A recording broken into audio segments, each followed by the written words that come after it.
नमस्कार, मैं डॉक्टर सीमा झा।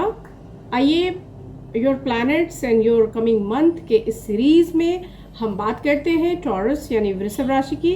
हम बात करते हैं आने वाले सितंबर माह में ग्रहों के डिफरेंट गोचर की वजह से, उनके ट्रांजिट्स की वजह से क्या कुछ बदलेगा, जो वृषभ राशि के जातक हैं उनके जीवन में कैसे परिवर्तन आएंगे, किन दिशाओं की ओर वो मूव होंगे, कौन सी स्थितियाँ उनके लिए फेवरेबल होंगी और क्या कुछ उपाय उन्हें करने पड़ेंगे ताकि आने वाले स्थितियों से निपटा जा सके।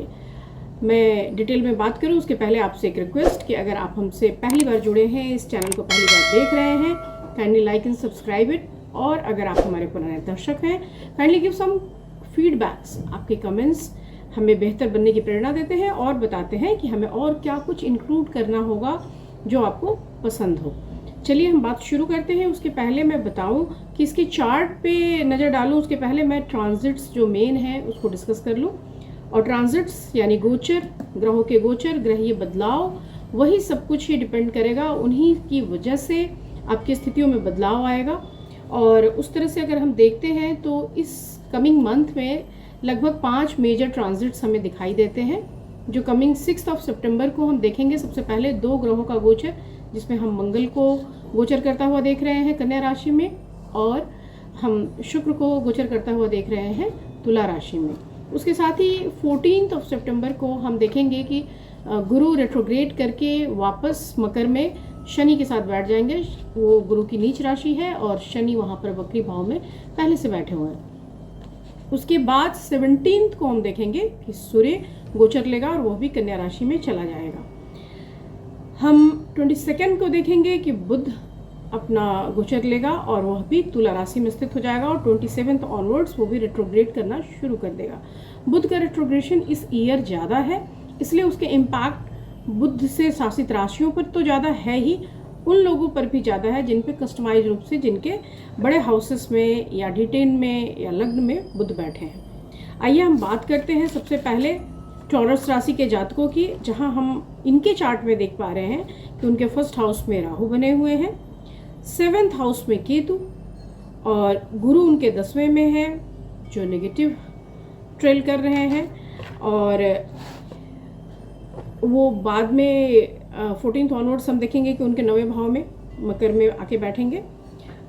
उनके 6ठे घर की ओर शुक्र प्रस्थान करेगा 6 ऑनवर्ड्स, 6 तक वो अभी 5वें घर में बना हुआ है और उनके 4थे घर से सूर्य मूव कर जाएगा 5वें घर की ओर। तो ये सारी सिचुएशंस जो बनेंगी, इससे मैं कह सकती हूँ कि for Taurus native this month will give you a very mix results.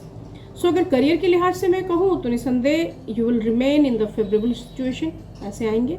आमद में आपके कहीं कोई कमी मुझे नहीं दिखाई दे रही, पर यहाँ जो ये आमदनी है ये आपके सर्विस सेक्टर से ज़्यादा दिखाई दे रही है। If you are in a business तो मैं आपके लिए शनि के वक्री होने की स्थिति में और उसके 9th हाउस में बैठे की स्थिति से कह सकती हूँ कि ये उतना फेवरेबल कंडीशन नहीं होगा, तो व्यापार में आपको ज़्यादा फायदा नहीं होगा।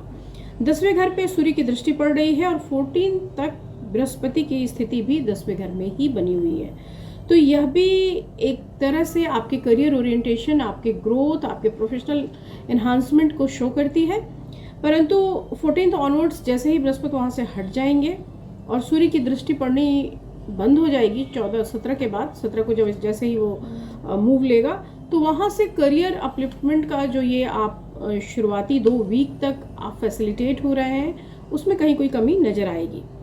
6 सितंबर को वीनस ट्रांजिट लेगा और बाद में आपके वो 6ठे घर में चला जाएगा। वीनस जो आपकी राशि का स्वामी है, अगर वो किसी ऐसे नेगेटिव हाउस में चला जाए तो ऑफ कोर्स उसका जो इम्पैक्ट है वो आपको निगेटिव देगा और वहाँ पर हम आपके लिए हेल्थ हैजार्ड्स देख पा रहे हैं। खासतौर से जब वहाँ पर बुध भी रेट्रोग्रेड करके पहुँचेंगे तो बुध के जाने के बाद की स्थितियाँ और वर्स्ट होंगी। So you should try to control your dietary regime, जैसे भी आपका खान पान या एक्सरसाइजेस है उस पर आप ज़्यादा ध्यान दीजिए, क्योंकि यह आने वाला महीना आपको थोड़ा सा हेल्थ वाइज डिरेल करता हुआ दिखाई दे रहा है। जहाँ तक प्रेम संबंधों की हम बात करते हैं, पत्नी के बिहेवियर्स का जो पैटर्न है वो आपकी समझ से बाहर होगा।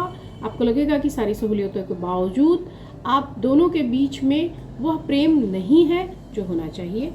बच्चों के लिए स्थितियाँ आनंददायक बनी रहेंगी। आपके घर में लग्जरी वैरायटीज़ की कमी नहीं होगी और आपके पास इनफ मनी होगा इस मंथ कि आप उन पर खर्च कर सकें। तो कुल मिलाकर यह जो कमिंग मंथ है, यह मंथ आपको मिला जुला सा परिणाम देगा। आप अपने हेल्थ का ध्यान रखें और अगर कोई बिजनेस कर रहे हैं तो उसमें बड़े इन्वेस्टमेंट से बचें। अदरवाइज यह मंथ आपके लिए फेवरेबल है, बड़े गेंस इन सर्विस सेक्टर और आपके बाकी स्थितियों के लिए, करियर अपलिफ्टमेंट के लिए या नए प्रयोगों के लिए यह मंथ आपको पॉजिटिवली पुश कर रहा है। तो इन्हीं शब्दों के साथ इस प्रोग्राम को मैं ख़त्म कर रही हूँ। साप्ताहिक राशिफल में आप उनसे मिलें, तब तक नमस्कार।